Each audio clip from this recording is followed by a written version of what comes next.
If you're like the rest of us, you struggle with anxiety and worry from time to time, don't you? Since you do, how would you like proven anxiety answers that work every single time? I'm not overpromising or overstating the truth even a little. Before we reveal those effective solutions to anxiety, however, how about a little self-examination? Pause for a moment, and let's do a little self-diagnosis by answering these questions as honestly as possible. 1. You experience feelings of worry or anxiety this often? A. Numerous times in a day. B. Maybe once a day or so. C. A couple of times a week. D. Once a week. E. Hardly ever. F.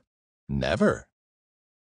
If you checked never, then see if you can return this book and get your money back, or give it away to someone you know who has challenges with anxiety.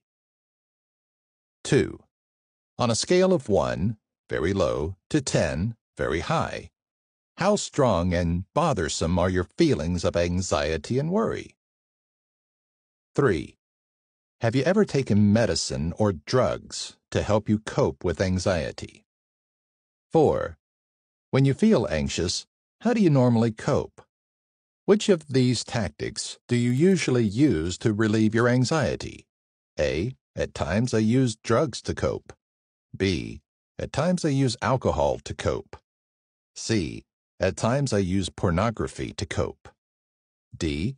At times I overeat to cope. E. At times I slide into depression and sleep far too much to cope. F. At times I exercise to cope. G. At times I isolate myself from everyone else to cope. H. At times I overwork to cope. I. At times I watch TV and/or surf the web to cope. J. At times I pray and read my Bible to cope. 5. How hard do you anticipate it will be for you to rid yourself of anxiety and worry? A. I don't believe I can ever conquer my anxiety. B. I believe I'll have to stay on anxiety drugs to be free enough. C. I believe it'll take me years to conquer my anxiety. D. I believe it will take far too much effort and won't work. E. I believe if the solutions really work, I can be free of anxiety right now. I'll never forget a 3-minute conversation I had with a young man at a men's conference who lamented to me privately that he was totally unable to stop using pornography. I smiled and said, "Well, it appears that you've convinced yourself that there isn't any solution, and under no circumstances could you stop using pornography instantly. Am I right?"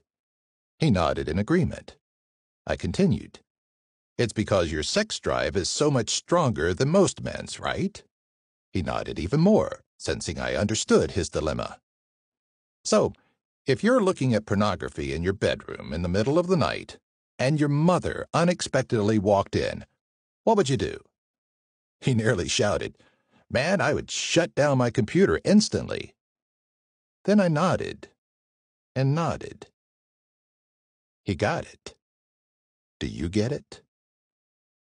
It's of great value to hold one simple Bible verse in your mind. In fact, you probably already know it. Be anxious for nothing. Philippians chapter 4, verse 6, in KJV. The words "be anxious" are translated from the Greek word merimnao. We'll come back to that word later, but right now focus on 3 important facts about that verb. First, be anxious is in the present tense, not past tense or future tense. Why? No one can be anxious yesterday when it is today, and it's just as impossible to be anxious in the future today. Anxiety only can occur in the present. Second, be anxious is in the active voice, not the passive voice. That means that not being anxious is something you actively do yourself. Someone else can't be anxious for you. Why not? Because 100% of anxiety dwells only within you.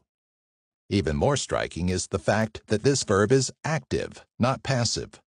You're the only one whose actions can lead to anxiousness, meaning no one and nothing can make you anxious. Not your spouse, your child, your parents, your boss, your government. Nope. That's why two people can experience the exact same crisis, and one become anxious and the other doesn't. One person responded by choosing anxiety, and the other person chose not to be anxious. You and you alone are 100% in control of your anxiety. You're the only person who can activate anxiety within you.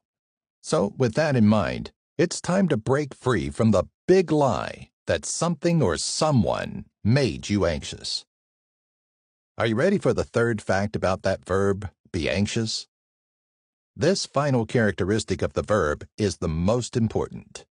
It's an imperative. God reveals a direct command to all of us.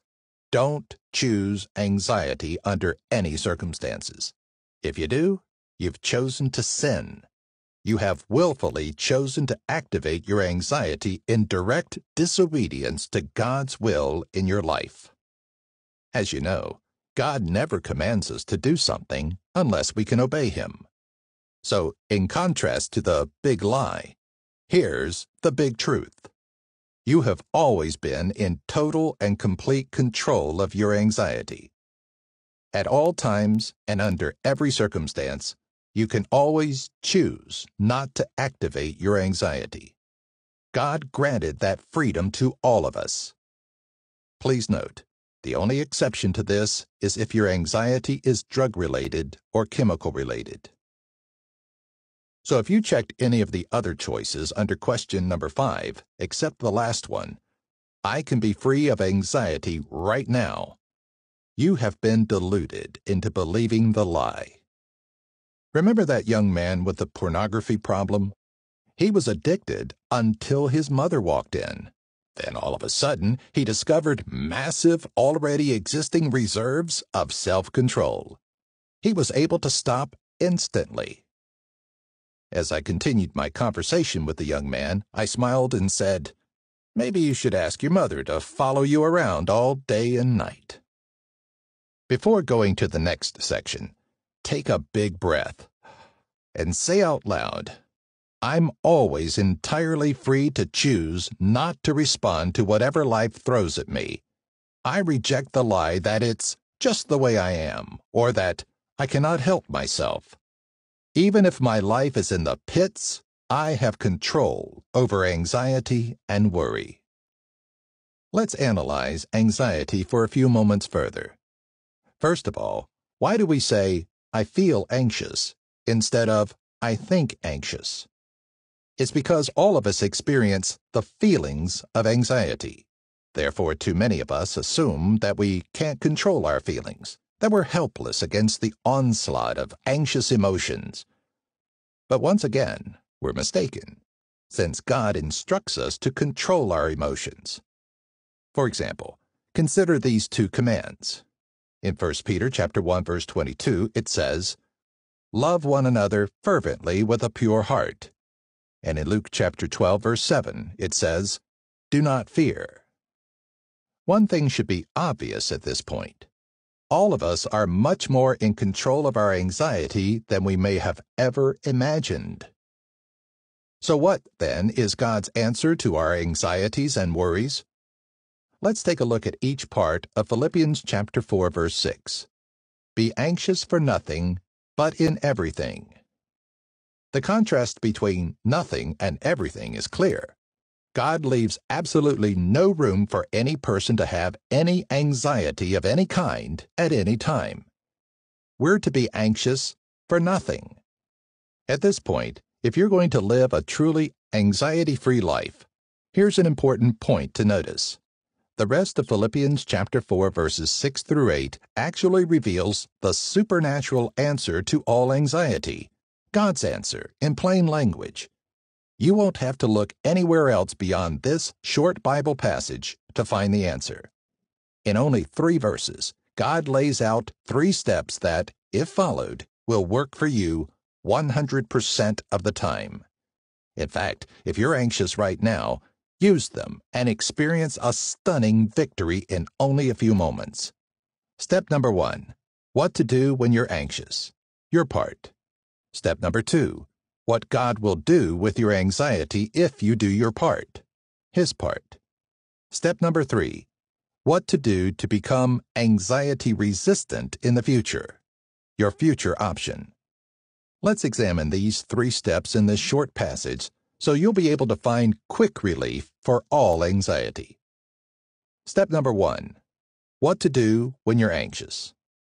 In Philippians chapter 4, verse 6, it says, "Be anxious for nothing, but in everything by prayer and supplication with thanksgiving, let your requests be made known to God." Anytime you start to feel anxiety, remember these words. Let your requests be made known to God.